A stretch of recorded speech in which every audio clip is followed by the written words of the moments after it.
মুঠোফোন সেবা ১০০ টাকার মধ্যে ৫৬ টাকায় নেয় সরকার। মুঠোফোন সেবা থেকে মোবাইল অপারেটররা যে আয় করে তার ১০০ টাকার মধ্যে ৫৬ টাকায় সরকার কর ও ফি বাবদ নিয়ে যায়। বিশ্লেষকরা বলছেন, অতীতের সরকারগুলো টেলিফোন যোগাযোগ খাতকে রাজস্ব আয়ের একটি বড় উপায়ে পরিণত করেছে। এর ভুক্তভোগী সাধারণ মানুষ।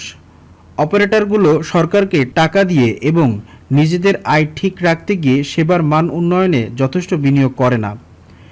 অতীতের সরকারগুলোও মুঠোফোন সেবার দাম কমানো এবং মানোন্নয়নে যথেষ্ট জোর না দিয়ে রাজস্ব আদায়ে বেশি গুরুত্ব দিয়েছে।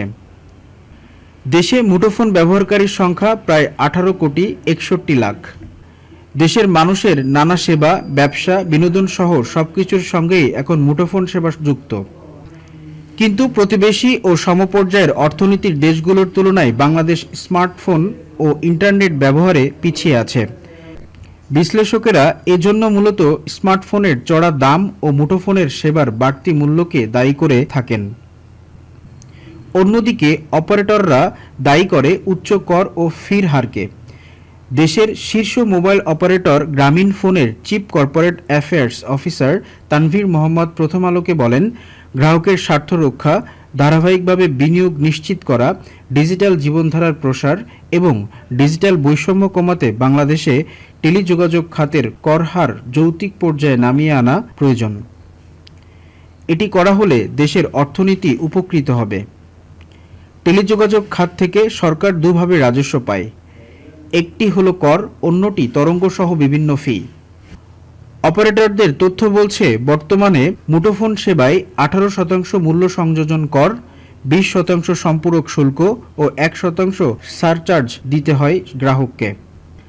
সব মিলিয়ে গ্রাহকের ঘাড়ে মোট কর দাঁড়ায় ৩৯%। নতুন সিম কেনা অথবা হারিয়ে যাওয়া সিম ওঠাতে দিতে হয় ৩০০ টাকা। অপারেটরদের মুনাফার উপর করের হার ৪০ থেকে ৪৫%। অপারেটরগুলোকে নিয়মিত উচ্চ মূল্যে তরঙ্গ কিনতে হয় এবং তা নবায়ন করতে হয়। যেমন সর্বশেষ গ্রামীণফোন ৭০০ মেগাহার্টজ ব্র্যান্ডের তরঙ্গ কিনেছে মেগাহার্টজ প্রতি ২৩৭ কোটি টাকা দিয়ে।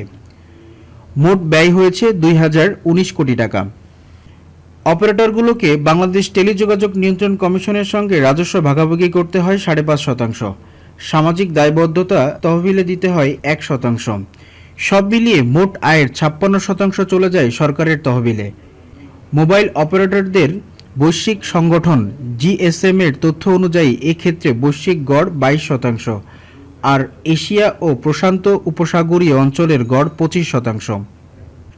মোবাইল অপারেটর রবি আজিয়াটার chief corporate and regulatory affairs officer Shahed Alam প্রথম আলোকে বলেন, টেলিযোগাযোগ অপারেটরদের উপর কার্যকর কর ও বাধ্যতামূলক পরিশোধের চাপ দাঁড়ায় ৬৮ থেকে ৭২%।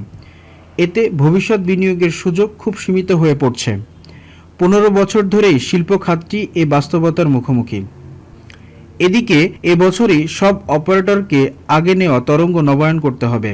নবায়ন ফি দাঁড়াবে ১৬,৮৫০ কোটি টাকার মতো। এর উপর ৭.৫% হারে ভ্যাট দিতে হবে, যার পরিমাণ ১,২৬৪ কোটি টাকা। বাংলালিংকের chief corporate affairs officer Taimur Rahman প্রথম আলোকে বলেন, তরঙ্গ নবায়নের উচ্চ ব্যয় টেলিকম অপারেটরদের উপর বড় ধরনের আর্থিক চাপ সৃষ্টি করতে পারে, যার প্রভাব শেষ পর্যন্ত গ্রাহকদের উপর পড়ার আশঙ্কা থাকে। জিএসএম এর তথ্য অনুযায়ী ২০২৪ সালের জুলাই থেকে ২০২৬ সাল মার্চ পর্যন্ত দেশে সক্রিয় গ্রাহক কমেছে প্রায় ১ কোটি। একই সময়ে মোবাইল ইন্টারনেট ব্যবহারকারী কমেছে ১,৩৩,০০,০০০।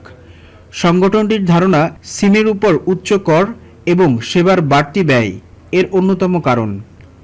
কর কমানোর ইঙ্গিত দিয়েছে প্রধানমন্ত্রীর ডাক, টেলিযোগাযোগ ও তথ্য প্রযুক্তি উপদেষ্টা রেহান আসিফ আসাদ। গতকাল রাজধানীতে আয়োজিত এক সেমিনারে টেলিযোগাযোগ সেবায় কর সমন্বয়ের প্রসঙ্গে তিনি বলেন, আমরা হয়তো সব সমস্যা এই বাজেটে সমাধান করতে পারব না, তবে ধারাবাহিকভাবে সমাধানের জন্য আমরা দৃশ্যমান অগ্রগতি আনতে পারব।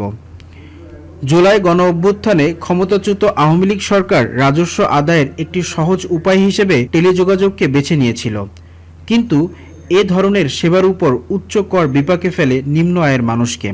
ঢাকা বিশ্ববিদ্যালয়ের তথ্য প্রযুক্তি ইনস্টিটিউটের পরিচালক বি.এম. মইনুল হোসেন প্রথম আলোকে বলেন, ব্যবসা পরিচালনা ও মুনাফা ধরে রাখতে অপারেটরগুলো সেবার দাম বাড়ায়। ডিজিটাল সেবা আরও সহজলভ্য করতে সরকারকে ডেটা ও ভয়েস সেবাকে সাশ্রয়ী করার দিকে মনোযোগ দিতে হবে।